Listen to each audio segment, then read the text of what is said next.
Good evening and welcome to the hVIVO PLC investor presentation. Throughout the recorded meeting, investors will be in listen-only mode.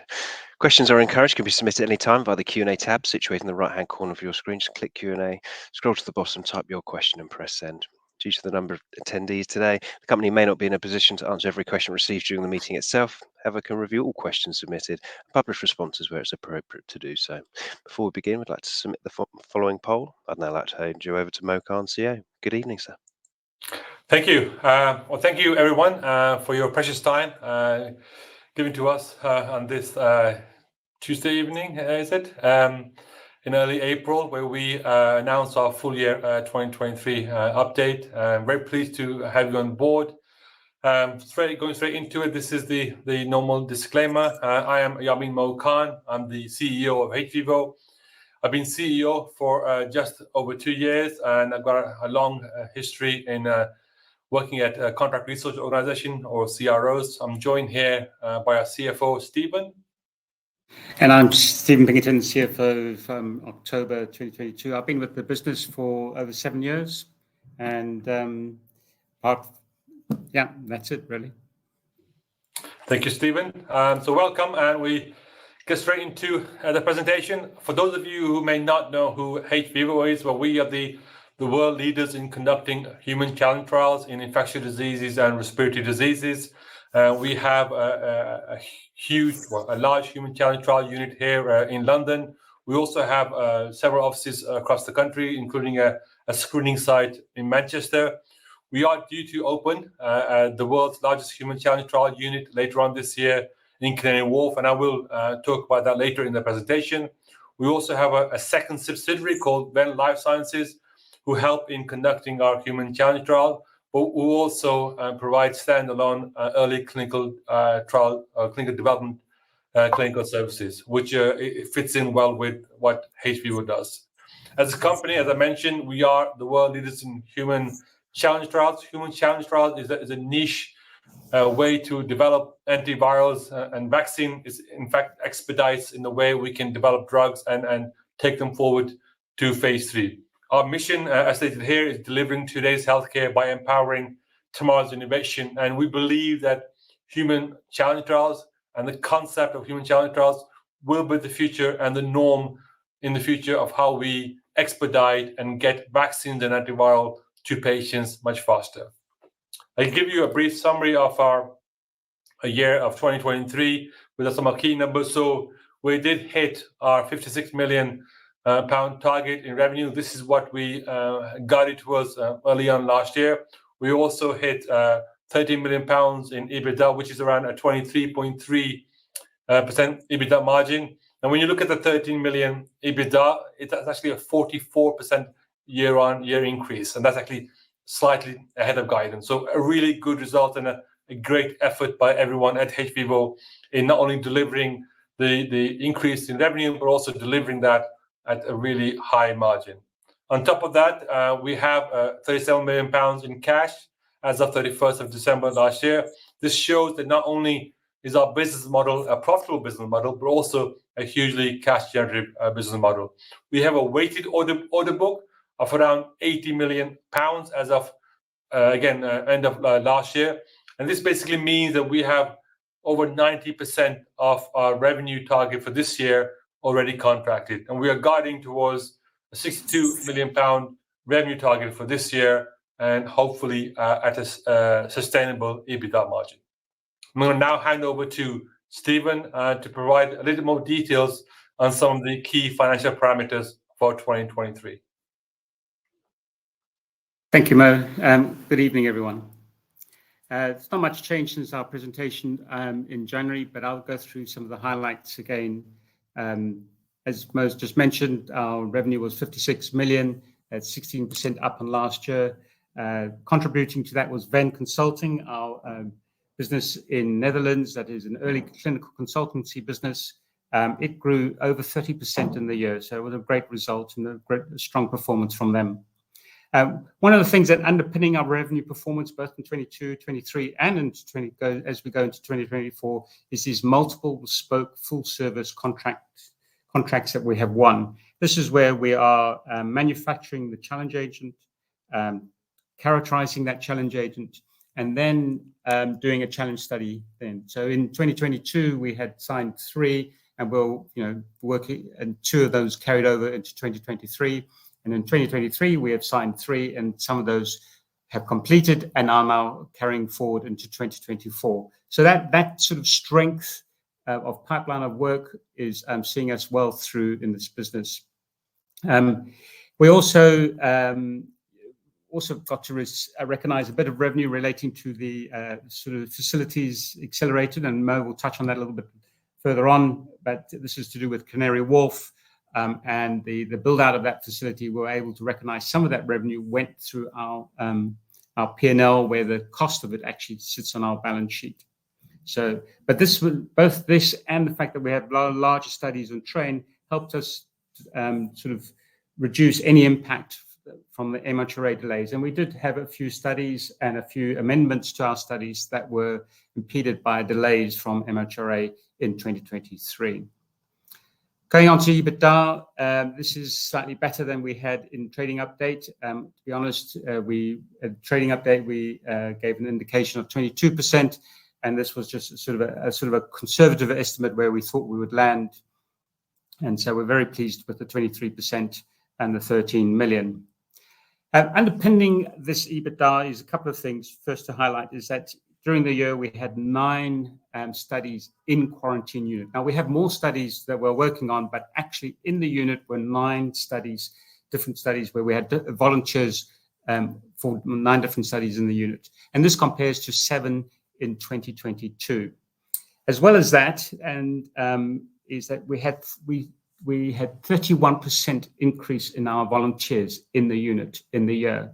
So that is driving a much greater utilization of our staff and our facilities. And therefore, that is really sort of supporting the EBITDA margin. Further on top of that, we have a very good, we had a number of studies that we were screening for 5 different variants, and something I call our recruitment leverage opportunity. Here we get to charge all our clients for a recruitment of a volunteer.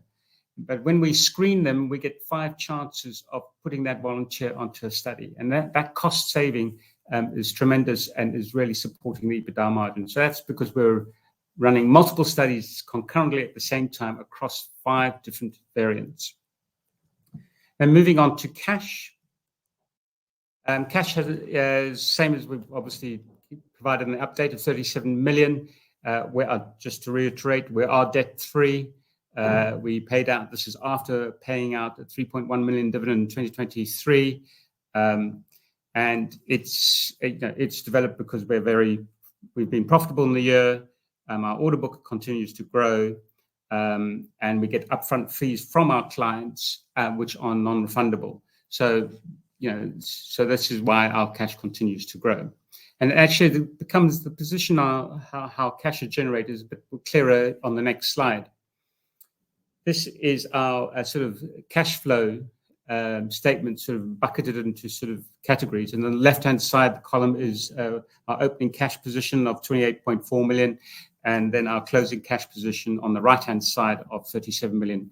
And the graph buckets in between are highlighting how we move from the beginning of the year in our cash to the end of the year.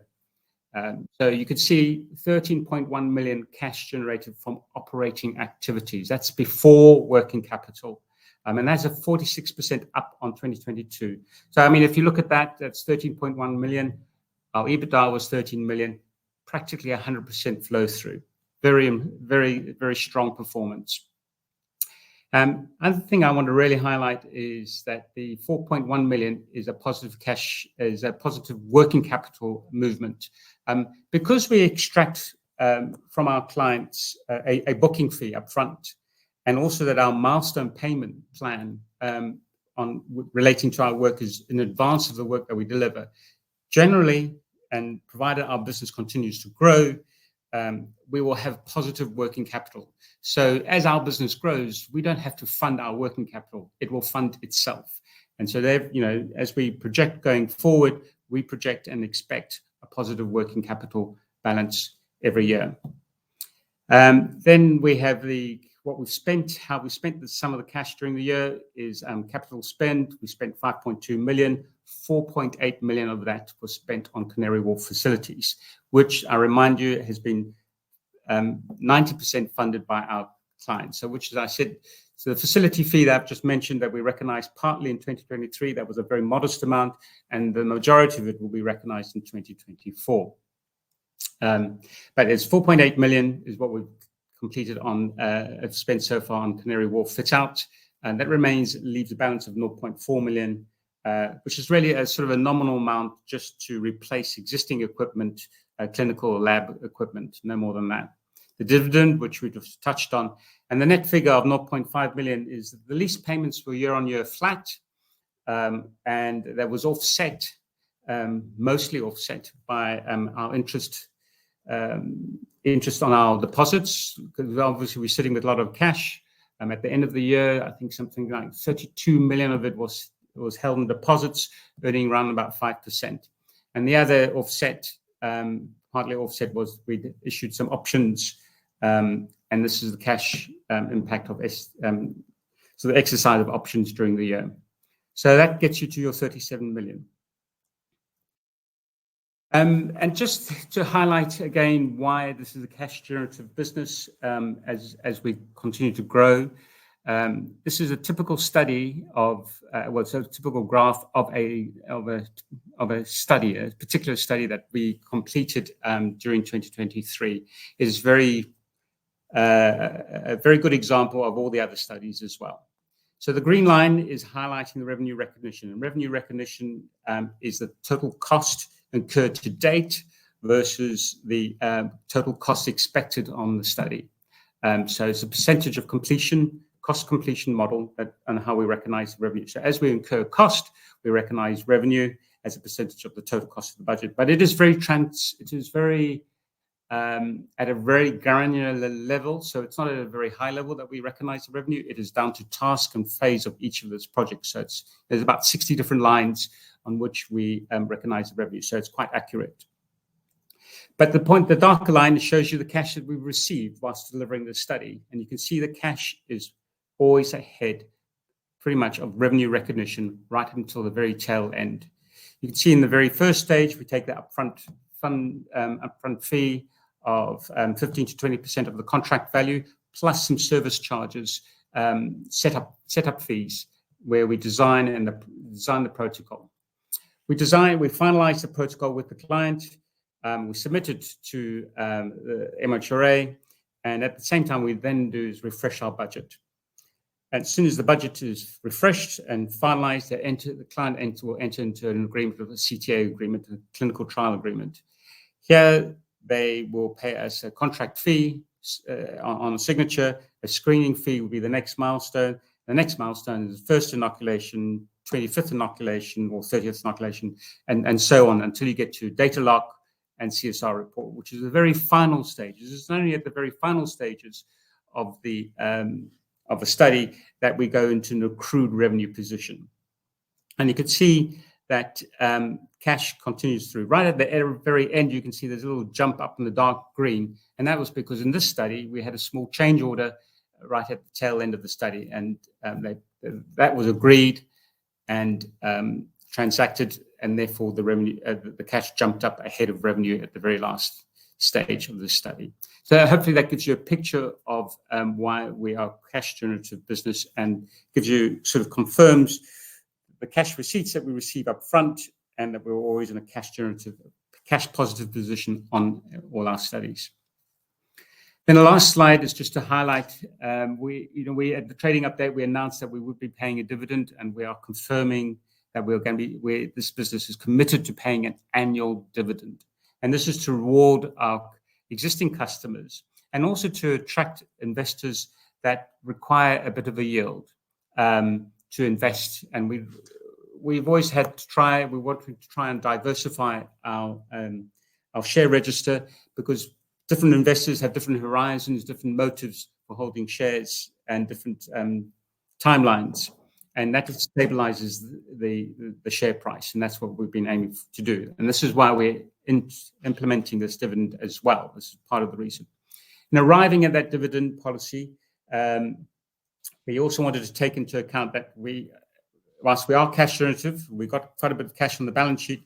We also want to use that cash to grow this business. We do want to hold on to it for mergers and acquisition activity. So we arrived at this by taking a dividend cover of about six times of adjusted basic earnings per share, right? And we rounded it down, so it's actually the figure is around 6.3. And we expect that as that adjusted basic earnings per share grows, so will the dividend. But we do want to take into account that we do want to have a strong cash balance for M&A activities going forward.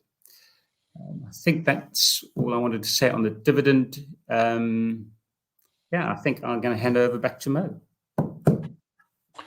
Thank you, Stephen. So hopefully that gives you a summary of our 2023 performance when it comes to the financial metrics. As you can see, over the last 2 years, we've seen a sustainable growth in revenue, EBITDA margin, and order book. So all the key parameters when it comes to the past performance of the company and also forward-looking indicators, we've seen a positive trend across all that. And we hope to continue to do that as we move forward. So this year, we're guiding towards £62 million. And as I mentioned, 90% of that is already contracted. So for us, I think we are in a very good place, but we're just starting the growth cycle. And hopefully, as you listen to the rest of the presentation, you'll begin to realize why we are bullish for the future and how we're going to continue to expand and grow the business as we move forward.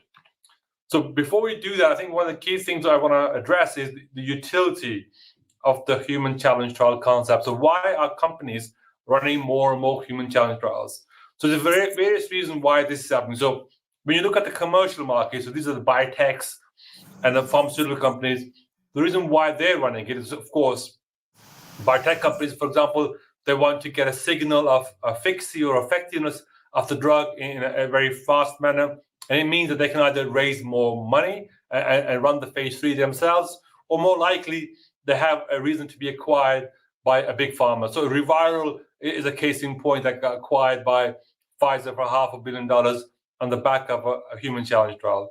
Also, the big pharma, for example, the Pfizer in this case, were able to get fast-track designation for their RSV vaccine, which is now on the market from last year. In fact, today they received additional data to expand the label for this particular vaccine. So again, both biotechs and pharma are able to get really good data.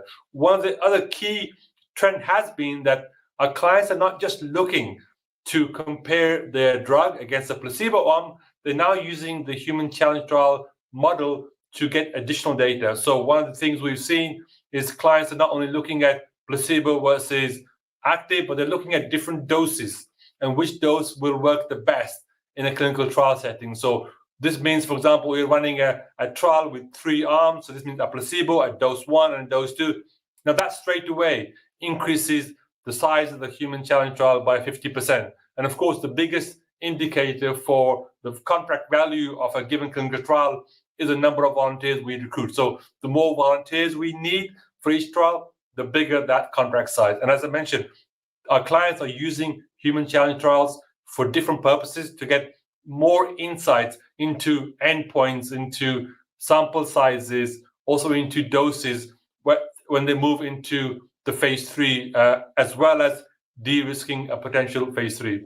From a regulatory point of view, we've seen very positive feedback from the FDA for at least 5 of our different clients who've been able to get either fast-track designation and or breakthrough designation based on human challenge trial data, which I think is really key as we make progress in making human challenge trials the mainstream and the main kind of clinical development pathway for developing vaccines and antivirals. The other key thing we've also seen is organizations such as the WHO issue guidance on how to conduct a human challenge trial, as well as Wellcome Trust issuing guidelines on how to manufacture challenge agents.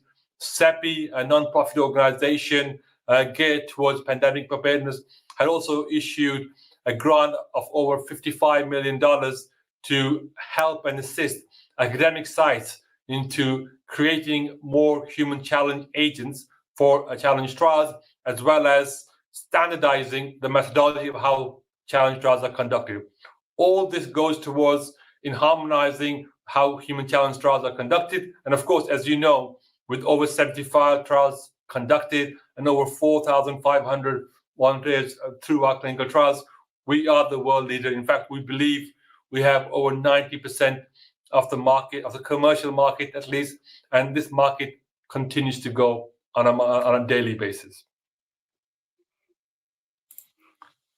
As an operational summary for 2023, some of the key indicators here are given is that we ran 9 different human challenge trials through our quarantine process across 6 different challenge models. Now, the reason this is important is the more challenge models we can run in parallel, the more efficiencies we can realize in our patient recruitment or healthy volunteer recruitment, as well as increasing utilization both from our staff and also from the facility. And that really leads well into increasing our EBITDA margins, which are evident in our numbers from last year. We also expanded our capabilities in labs. So you can see we had assays of over 112 samples conducted last year. And with regards to FluCamp, which is a brand name for recruiting healthy volunteers into our clinical trials, we had over 145,000 leads registered.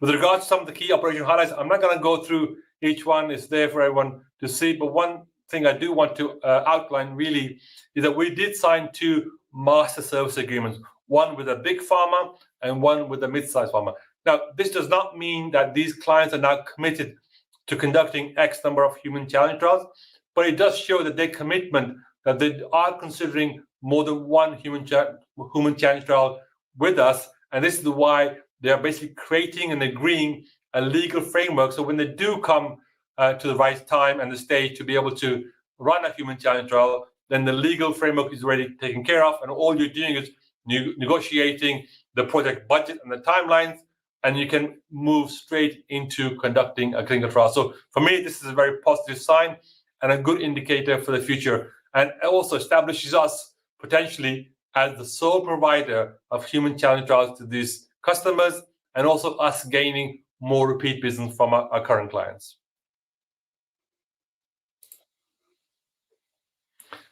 We are also the only company that can provide end-to-end human challenge service. So this basically is divided into 3 subsections. So the first part, of course, is the manufacturing part. This is where we take a swab sample from an individual who has flu or RSV infection, and we use that to effectively grow a bank of virus, which we can use to basically challenge our healthy volunteers. The second stage of this process is called the characterization study, or effectively a dose determining study, where we determine the right dose of the virus to give the symptoms that we need to measure to be able to see a difference between a placebo and an active group. Once we have completed the characterization study, we then go out and conduct the full human challenge trial. And as Stephen mentioned, over the last couple of years, we've seen an increase in this full service conduct. And one point to remember is that once we finish the human challenge trial part of this component of this process, we are then free to use that challenge agent for other customers and other studies. And this is one of the key drivers for our expansion of portfolio. So we are continually adding new challenge agents. I think we added 3 or 4 last year. We are building some new ones this year, but we are basically waiting for demand from the market before we are going out and investing in new challenge agents. We are always renewing the challenge agents we have, but when we add new challenge agents, as we did with H1N1, for example, or Flu B, these are very often funded by our clients who provide the funding for manufacture, characterization, and the challenge trial.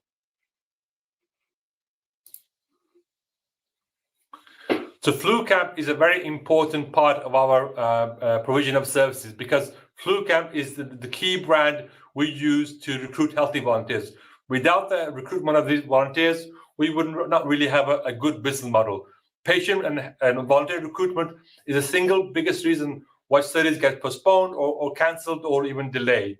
And for us, the fact that we have got such a strong team and a great system to measure the engagement of volunteer means that we are the leader in the UK with regards to how many people visit our website, how many people register on the website, how many people we screen, and how many people go through our clinical trial process. You have to remember that conducting human challenge trial is very strenuous exercise. It's the criteria for people qualifying into this challenge trial is very strict. In fact, we worked out that it's easier to get into the University of Oxford than getting into one of our clinical trials because of the strict criteria.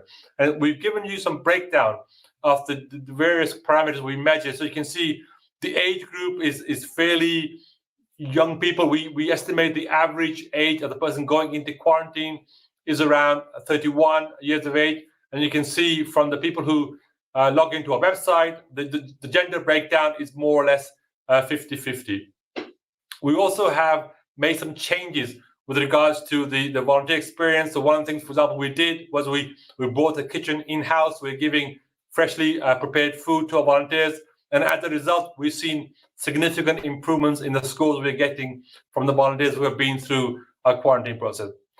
The graph here shows you the number of leads we are generating. So these are people who are registering on the website, showing interest in our challenge trial. Now, as you can see, we have consistent level of people who are interested in our clinical trial, which is a great thing. But one of the other key factors we've also shown this year is that we've been able to reduce the cost to get these leads on board. And that's really good for us because it means that we can fulfill the quarantine at a lower cost. And this is partly due to the improvements in our internal processes, but also in running concurrent trials using different challenge models. So effectively, we're able to screen an individual multiple times, so that increasing the chances of getting into one of our clinical trials, rather than just screening them for a single trial at a time.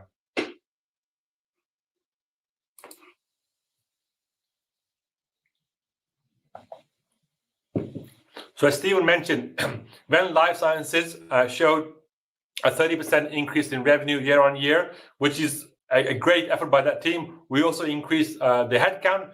The great thing about the Venn Life Science model, of course, is that they have a high level of repeat business. Up to 75% of the customers come back for more business.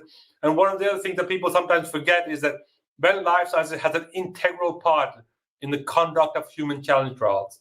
So the protocol writing, which is effectively a manual of how we run a challenge trial for a given drug, is written by the Venn Life Sciences team.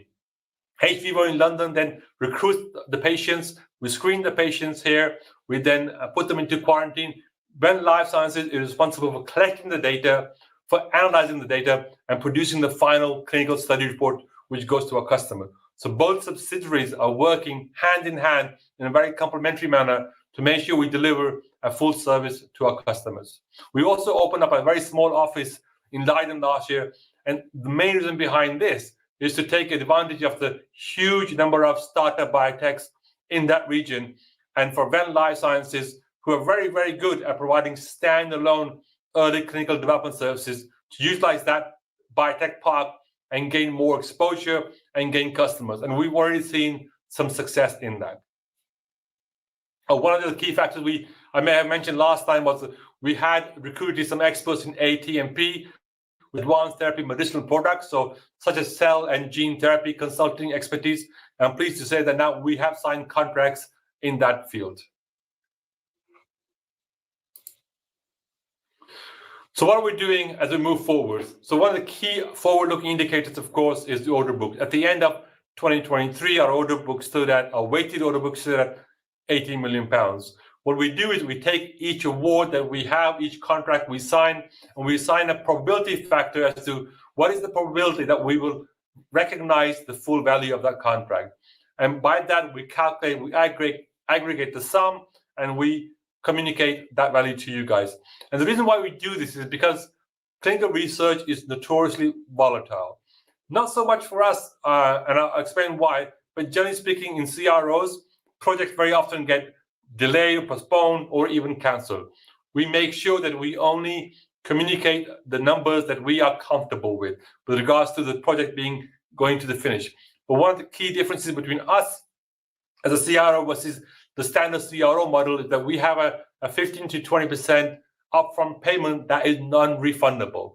So if the client was to cancel the project, then they will lose that upfront payment. And the key reason behind this is because when a client signs a contract with us, they are dedicated and allocated a space in the quarantine room. And of course, if they, for whatever reason, cancel the project, then they would basically mean that we would lose that space we couldn't potentially allocate it to and the client, and that's what the cancellation fee is for.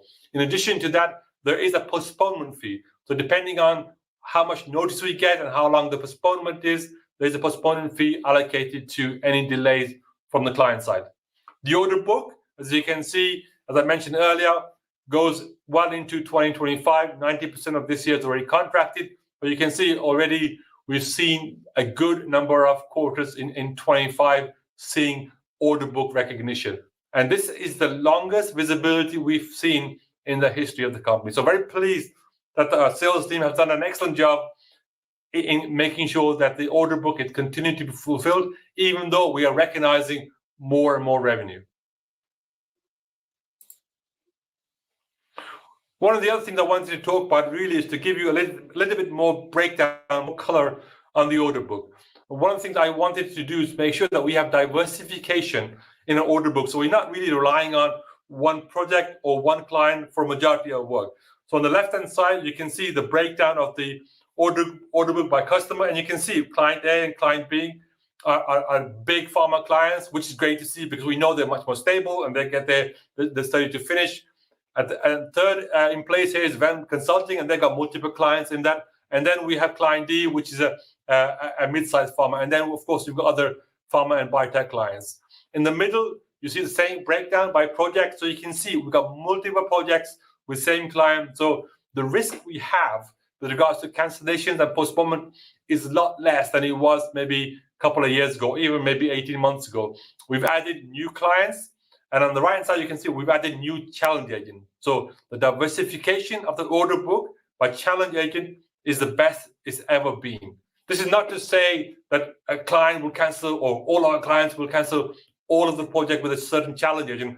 But for us, we need to make sure that we diversify any risks, that if there's a downturn in the demand for one particular challenge agent, we have work in other challenge agents that we can recognize. But the rumors that we heard previously, for example, that this could potentially be the end of the RSV market have been proven to be untrue. We still see a large demand for RSV work, which is great to see.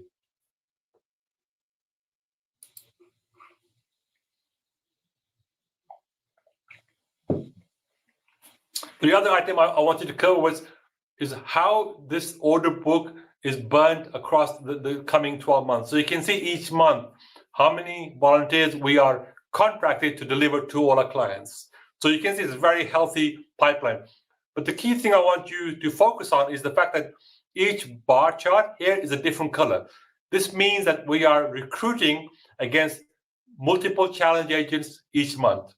And this is really good because this means our conversion rate from the website leads into our healthy volunteer making it into quarantine improves, because we can screen the same individual for influenza, H1N1, for H3N2, for example, and RSV at the same time. So if an individual comes in for screening and they fail to go into H1N1 trial because, for example, they may already have immunity against that virus, that variant, we can screen the same blood second time and the third time and hopefully get them into a clinical trial. But that's not to say it's a very, very big job to get all of these healthy volunteers. I think we screened 17,000 people that came through our doors. We took their bloods last year to fulfill this proportional work. And this is kind of a big task. And it's one of the key reasons I believe is also a hurdle for new competitors coming into the market.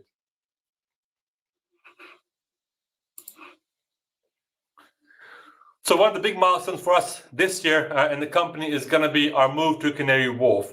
What we've done is we basically split this new facility built out into two phases. So phase one is to build out the 50-bed quarantine floor. And I'm pleased to say this is now complete. The commissioning audit is happening next week. And if that is successful, we plan to have our first quarantine in Canary Wharf come towards the end of April. This again is ahead of timeline to have the full 50 beds available for quarantine. And one of the key reasons for this is because we have one of our clients who wanted to accelerate their trial, and we've been able to accommodate them into the new facility. This facility will be at the end CL3, a category level 3 pathogen compatible. It means that we could potentially run challenge trials in coronavirus, for example, as well as other category 3 pathogen, which I think is key for us. We have new updated rooms. As you can imagine, this is a fit for purpose building for human challenge trials. It is the world's largest challenge trial facility. So I think we all should be proud of the fact that the UK is the world's leader in conducting human challenge trials and boasts the largest facility in the world. As we go forward, each bedroom here is a single quarantine unit. It means that it gives us a much greater ability to run concurrent trials compared to the restrictions we have at the moment. It also brings our multiple buildings under one roof. So long term, we're hoping, we know that this will give us the potential to realize up to £95 in revenue and also improve our margins by bringing everyone together on top of the automation initiatives that we have planned, which I will talk about in a second. The second phase involves the lower floor, which includes the laboratory and also the offices. That is planned to be ready by the end of June, with the CL3 lab to be planned by the end of July. And this is also going on track. Now, this lab will be much bigger than what we currently have. Our current lab space really is just about enough for us to cater for the human challenge trials we run. Our goal is that we will market H Labs, which is our laboratory brand going forward, so that we can conduct standalone non-challenge trial lab assays. And this is one of the growth areas we expect to see as we move forward.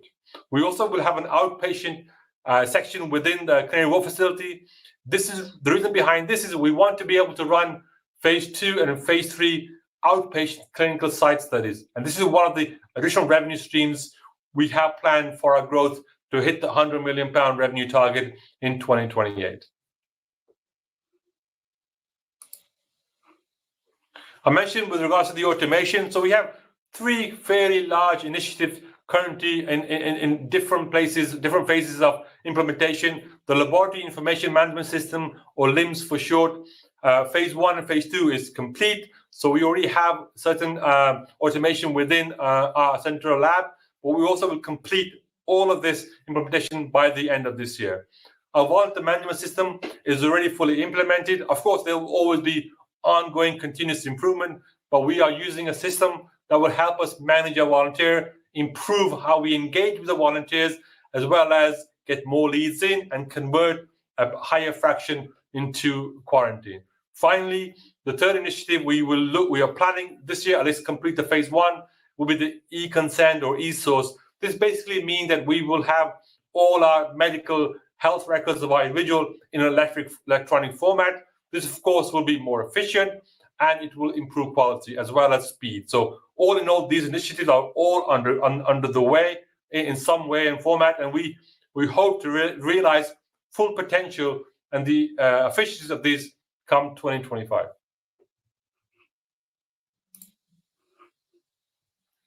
As a whole, the CRO market continues to grow. So you can see here by 2030, it is estimated the global CRO market will sit at $124 billion.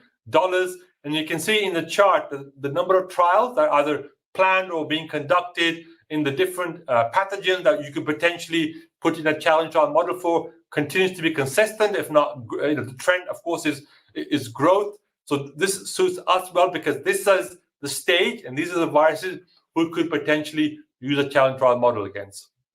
With regards to potential competitors, well, I talked about CEPI, for example, increasing investment in the development of human challenge trial models. We have a small company established in Australia called Doherty Clinical Trials that are looking to develop human challenge trial models. The Dutch government has issued a grant of 9.5 million euros to a couple of local non-profit organizations to develop a challenge trial unit to prepare for the next pandemic. And I'm very pleased that all this is happening now because this basically raises the profile of human challenge trials. So I expect us to see an increase in market awareness. So we expect to get more requests coming in. And being the company that has done the most human challenge trials, has the patient recruitment database, and the widest human challenge model portfolio, I believe we are in a really good place to take use and make use of this increase in the market.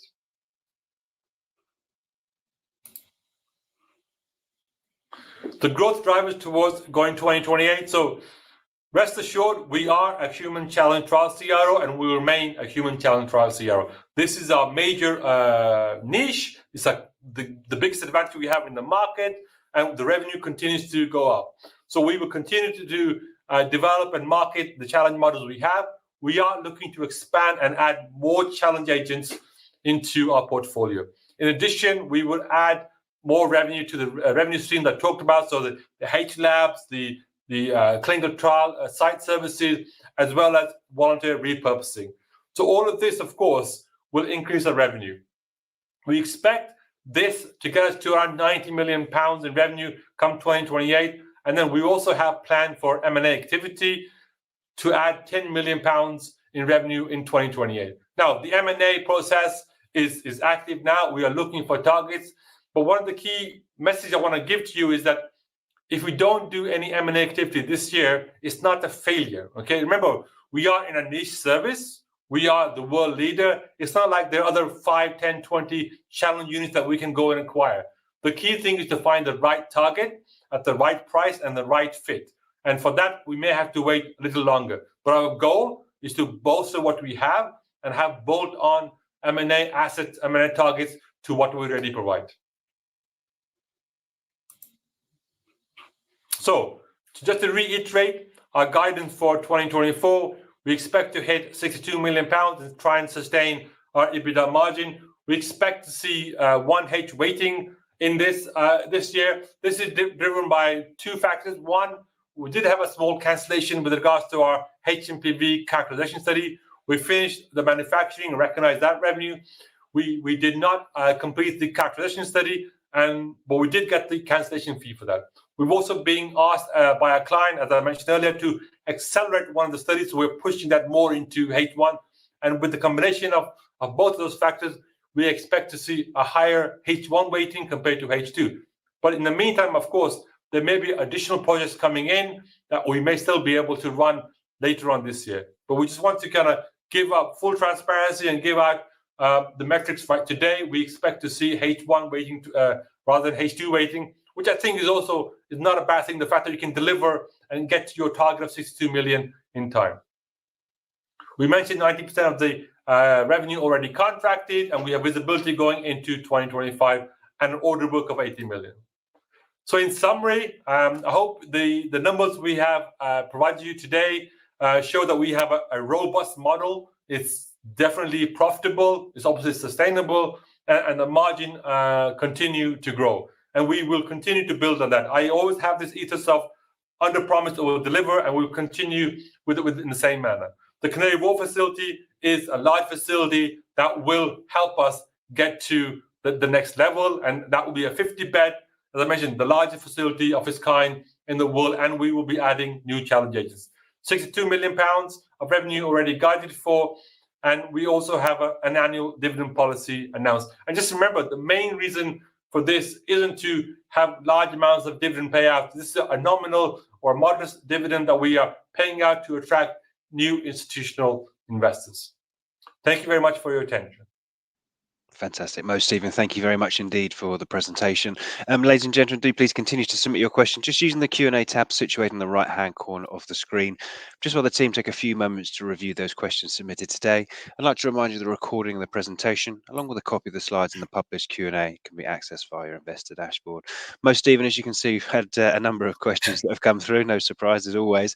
So thank you to all the investors that have submitted those. If I could just hand over to you just to start at the top and read out those questions where appropriate to do so, and I'll pick up at the end, sir. Thank you.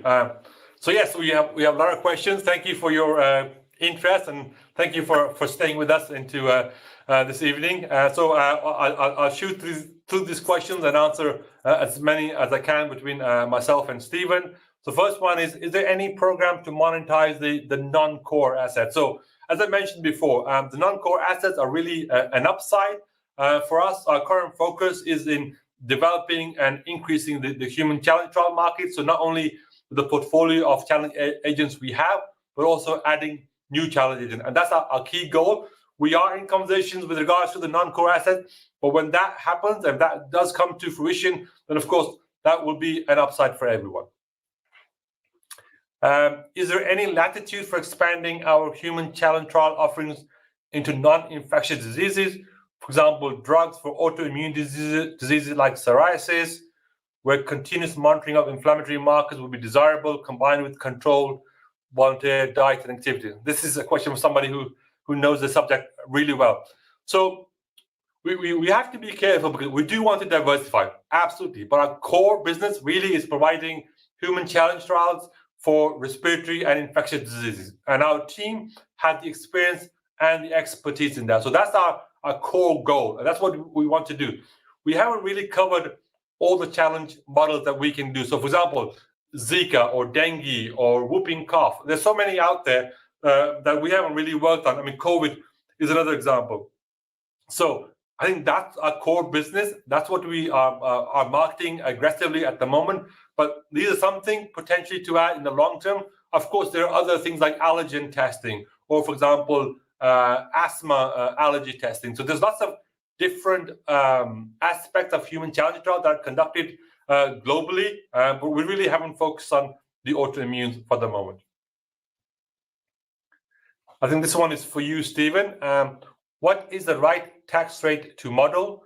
Why do you recognize R&D tax credit as other operating income and not as a contra account in the tax line? Okay. So the answer to the first question is most of our profits are in the UK, so we'll be subject to corporate tax, UK corporate tax rates. So that's the rate to pretty much use in your modelling. Why do we recognise R&D tax credits? Well, that's more of a historical thing. That's the way I've done. I have seen it done both ways. I've seen a number of reports where it is other income and other places where people have it within the tax line. I quite like it separated because it highlights two different things. You're paying normal tax, it goes on the tax line, and R&D tax is something additional that you get from the government. And it is a cash receipt. So whereas the other one is a cash payment. So I quite like them separated. But, there are two ways of seeing it around, and it's historical. And at this stage, I'm kind of think of leaving it that way. Thank you very much.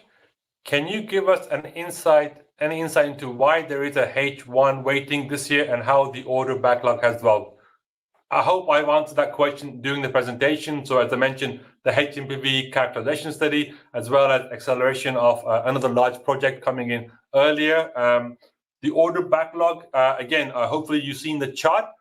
We've given you quarter by quarter breakdown of when we expect the backlog to be recognized into revenue. With the cancellation of the hMPV characterization, are there other candidate companies looking at developing a vaccine that could then take this further? So yes, so I'm not sure if I answered this correctly. So we have a hMPV virus manufactured that's ready to go into a characterization study. So we have that, and we hold the IP on that. So we are currently looking for companies and partners who are looking to develop a vaccine or antiviral against hMPV. And once we have that, of course, we will then work with them to characterize this hMPV virus, find the right dose, and then conduct a challenge trial. So this is basically a new challenge agent and a new challenge model that we will look to develop, adding on to the portfolio of the challenge agents we already have. I hope I've answered that question appropriately. How do you guard against the risk that someone may fall seriously ill within your facility and lead to negative headline risk to the company? What safeguards can you put in place? It's a really good question. So in clinical research, of course, there is a certain level of risk. So we have liability insurance coverage across a number of factors. So for example, for errors in mission, for any side effects of the challenge agents, or even the investigational drug that we are testing. our screening process is very strict. As I mentioned, we screen out over 99% of the people who register on our website. So it's very strict. On top of that, we don't do any first-in-human clinical trials. All the trials we run, that drug has already been in humans in a phase 1 setting before it gets to the phase 2 human challenge trial setting. On top of that, we've had over 4,500 healthy volunteers go through our quarantine facility and have been inoculated with different challenge agents with no severe safety issues.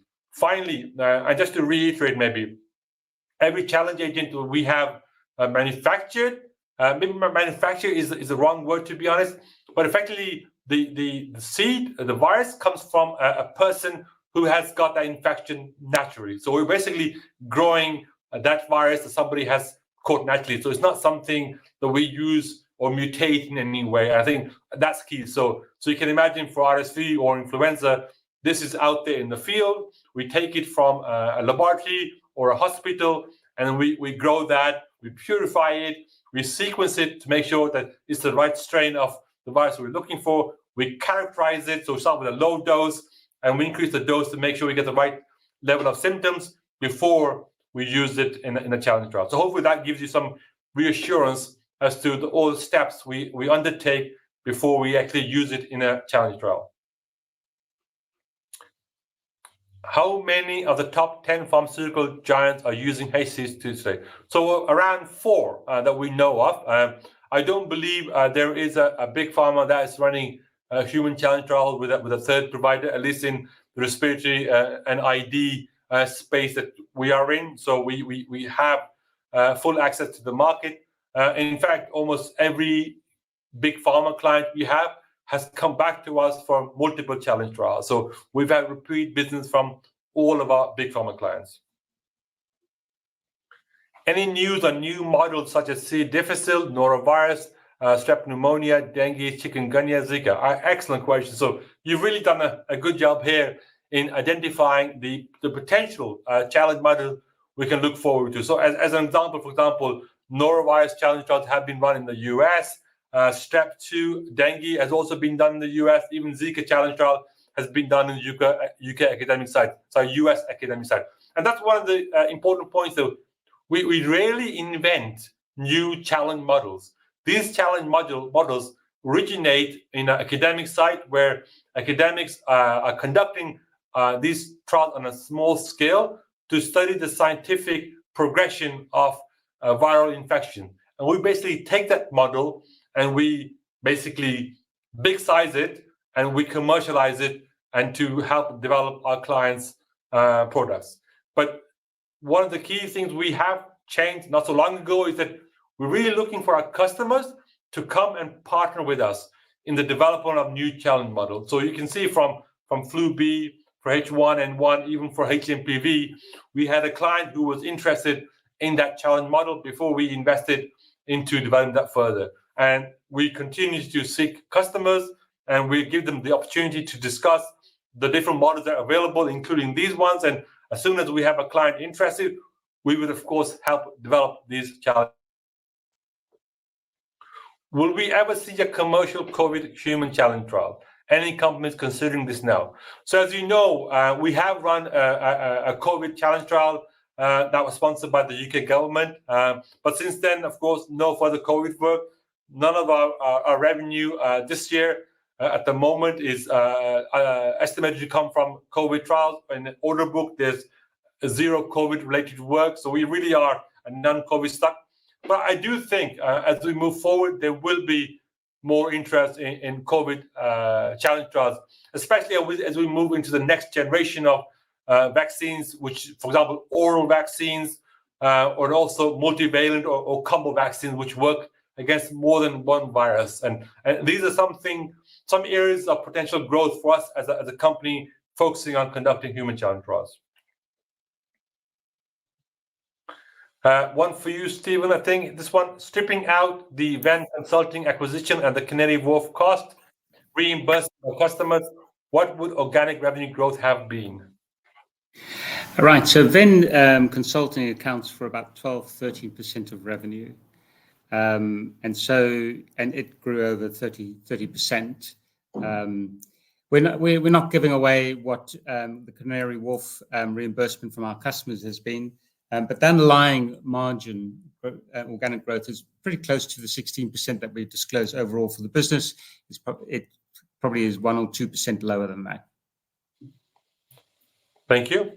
Okay, there's a lot of questions. Got 5 minutes, so I'm going to answer these in a fast way. So hopefully you guys can keep up. From here on, should we look at hVIVO as a growth company or a stable dividend-paying firm? A growth company, although we will be paying a nominal or a modest dividend. Do you have statistics to show how concentrated or diversified is your revenue by client or geography? Hopefully, you've seen that from our breakdown of the order book that I showed on one of the slides. Generally speaking, how many healthy volunteers take part in one of your challenge trials, and how long does the challenge section of the trials last? So the size varies depending on the reasons why the client wants to do a challenge trial. So at the minimum, I would say it's around 60, 80, but it can go up to 200 healthy volunteers.